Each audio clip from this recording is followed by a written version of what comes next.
Forum Kerukunan Umat Beragama DKI Jakarta melaksanakan 2 agenda penting di Sun Lake Hotel, Sunter pada hari Selasa, 19 November 2024. Agenda pertama adalah sosialisasi peraturan dan kebijakan kerukunan umat beragama dan pemberdayaan masyarakat Jakarta.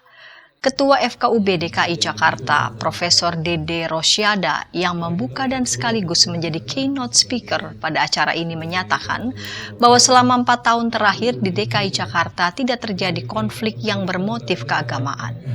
Untuk terus merawat kerukunan umat beragama di DKI, beliau mengingatkan bahwa negara Indonesia bukan negara agama. Namun agama merupakan hal penting bagi masyarakat Indonesia. Para tokoh agama hendaknya jangan membahas agama lain dalam acara-acara agamanya karena ini potensial bias. Beliau juga mengharapkan agar agama-agama dapat menjadi sarana kolaborasi antar anggota masyarakat. Berikut pernyataan Profesor Dede Rosyada. Indonesia itu bukan negara agama, maka agama tidak bisa ngurus negara. Tidak boleh menurut saya, tidak boleh karena ini hukum agama saya maka pakai di undang-undang, nggak ada. Undang-undang sudah diperoleh dari DPR dan anggota DPR terserah dia mau masukkan pasal-pasal apa yang dipengaruhi agamanya, terserah mereka kan. Tapi yang pasti bahwa yang mengajukan undang-undang itu bukan MUI, bukan KAJ, bukan juga PGI dan juga semuanya bukan lembaga keagamaan, tapi ada DPR gitu kan. Tapi uniknya bahwa agama harus diurus oleh negara. Maka kita punya Kementerian Agama, gitu. Kementerian Agama. Dan itu mandat dari sila pertama pada sila, yaitu Ketuhanan Yang Maha Esa. Ketuhanan Yang Maha Esa itu kan punya semua agama, bukan hanya punya Islam, bukan hanya punya Kristen, bukan hanya punya Katolik, tapi punya semua agama di Indonesia semuanya berketuhanan Yang Maha Esa. Jadi kita tidak boleh memahami sistem ketuhanan agama lain, karena ya pasti sistem ketuhanan agama lain pasti mungkin dari persepsi agama lain pasti berbeda, pasti juga tidak akan sama. Tapi semuanya adalah ketuhanan Yang Maha Esa.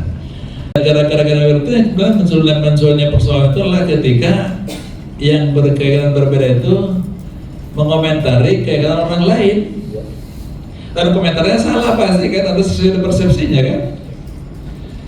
Kalau saya mohon maaf, kalau saya orang NU umpamanya mengomentari Muhammadiyah, pasti salah tentang Muhammadiyah saya kan, karena pasti persepsi saya adalah persepsi ke-NU-an saya melihat menatap Muhammadiyah kan pasti berbeda. Orang Muhammadiyah menatap NU juga salah, gitu. Pasti NU keliru gitu kan. Maka kemudian tidak boleh yang Muhammadiyah bicara tentang NU, yang NU bicara tentang Muhammadiyah, karena akan mengganggu orang lain.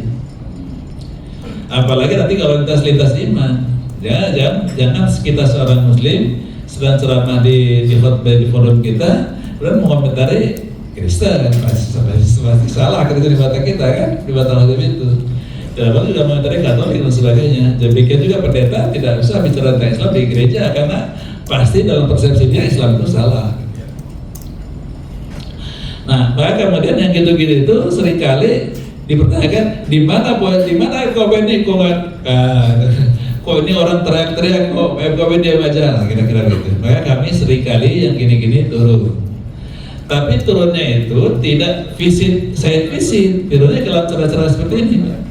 Dialog seperti ini, sosialisasi seperti ini. Maka kemudian kita tidak boleh kita mengomentari agama lain karena itu termasuk melawan Undang-Undang Nomor 1 PNPS 65. Undang-Undang PNPS Nomor 1 tahun 65, penistaan agama. Melebar Pak, penistaan agama.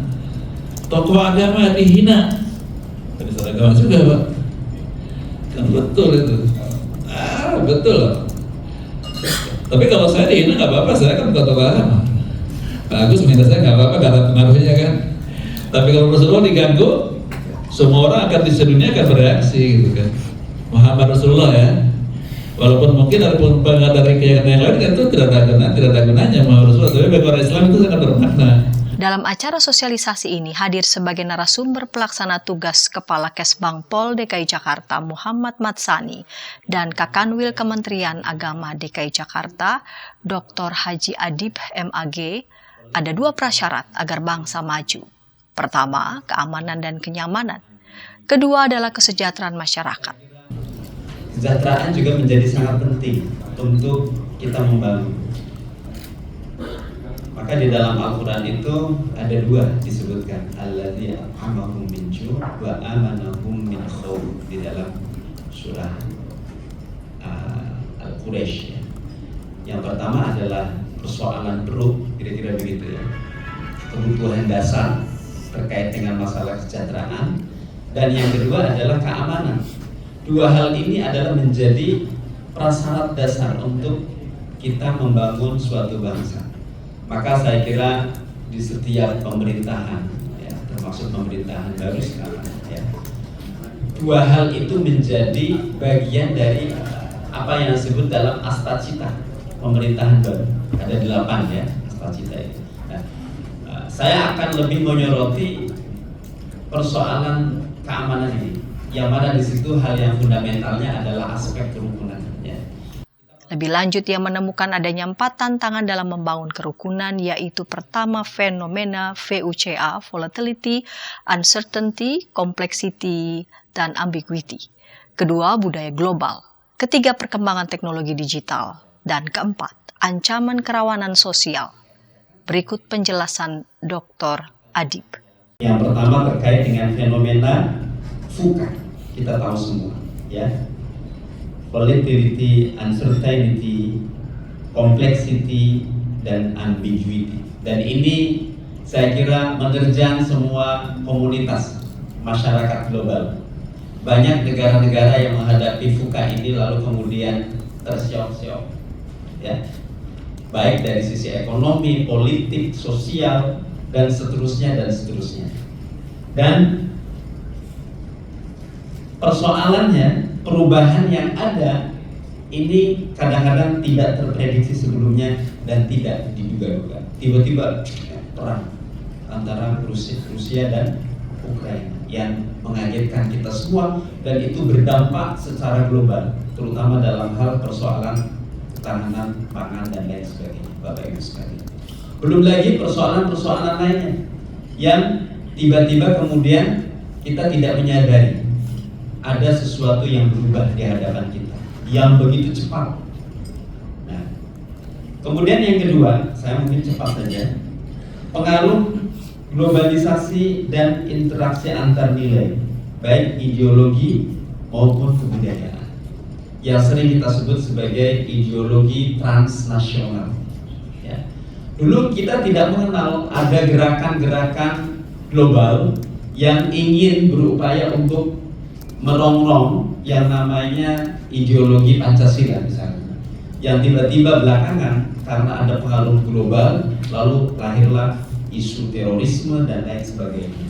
Ini saya kira tidak lepas juga dari pengaruh globalisasi dan interaksi antar nilai, ideologi, dan kebudayaan. Kadang-kadang kita mengalami shock culture, ya. Kita silo dengan kebudayaan luar, lalu kemudian kita ikut-ikutan. Tentu saya kira sangat banyak nih persoalan di sini, Bapak Ibu sekalian. Dalam acara ini, PGIW DKI Jakarta mengutus 2 orang pemuda dari gereja anggota PGIW DKI Jakarta. Semoga acara ini menggelorakan semangat moderasi beragama dalam diri para pemuda dan mahasiswa. Demikian kabar Oikumene dari YKB TV untuk gereja-gereja di Indonesia.